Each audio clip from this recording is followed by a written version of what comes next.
Notice what he did. And he said, now here's another great prayer, and we'll get another one in the 9th chapter.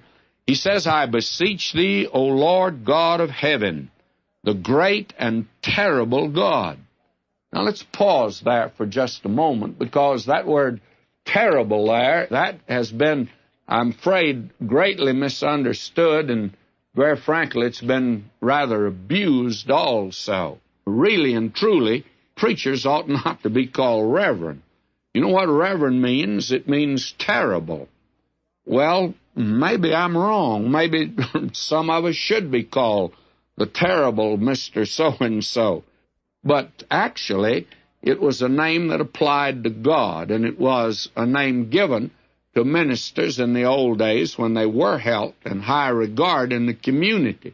That's not true anymore, of course. In fact, it's not even true in the church today. Some church members think they're called upon to try to crucify the preacher. And you generally find, now I know there are people say, oh, my church is different. We don't have folk like that. Maybe you don't.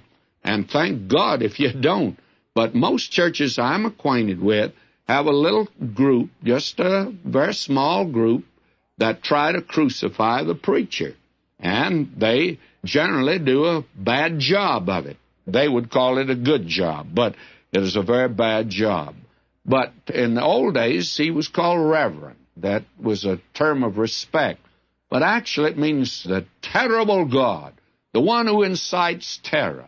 And I personally do not think that any preacher ought to be called reverend. I use it, I must confess, but it's not a good name. And you can always detect an unsaved man the way he addresses you. I used to go to a dry cleaning place years ago, and the young fellow that ran it, why, he always said reverend. And from the time I walked in the door till the time I left, he used the term reverend at least 20 times. He sure wore it out. He was an unsaved man. You'd try to talk with him, but he called you reverend, but he wasn't really paying much attention to what it meant. We ought not to use the term, speaking of ministers. Now, will you notice he's the God that incites terror? And that's an angle that we need to know today. That keepeth covenant and mercy for them that love him and observe his commandment. He's gracious God, but he also is a God of judgment.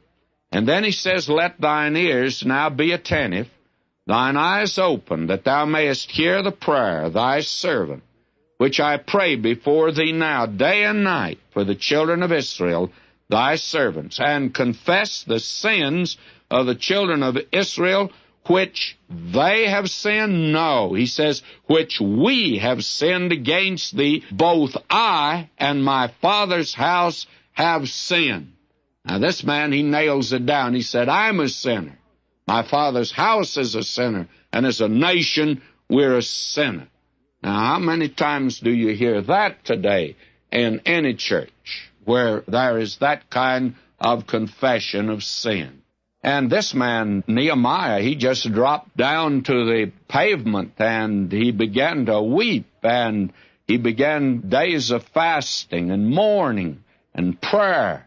And this is his prayer that he's prayed. Now, first of all, he took his position with the people, that I have sinned. What a wonderful thing it is. Now, to take that position. Now, he could have been very pious and said, I'll pray for you. Or he could have been very critical of them. But you don't find him taking that position either. He's not being critical at all. He was concerned, and he wept and mourned and fasted and prayed.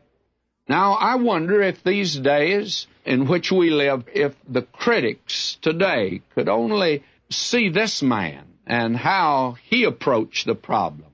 Now, caustic criticism may have its place, and there may be times when it's right, and we do need to hear the truth.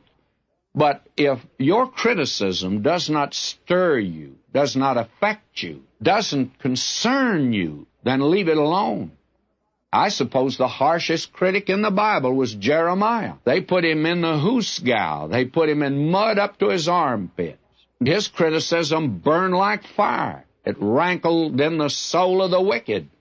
And he's been called, though, the weeping prophet. His message broke his own heart. Now, if your criticism doesn't concern you, stop it.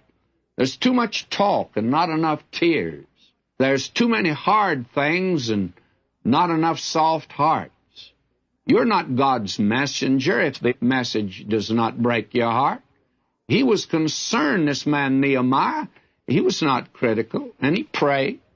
And it's not work and pray, but pray and work was his motto. And we find here he made this confession. The failure was because of sin, but he was sinned. We have sinned. He said, I have sinned. He's no self-satisfied Pharisee.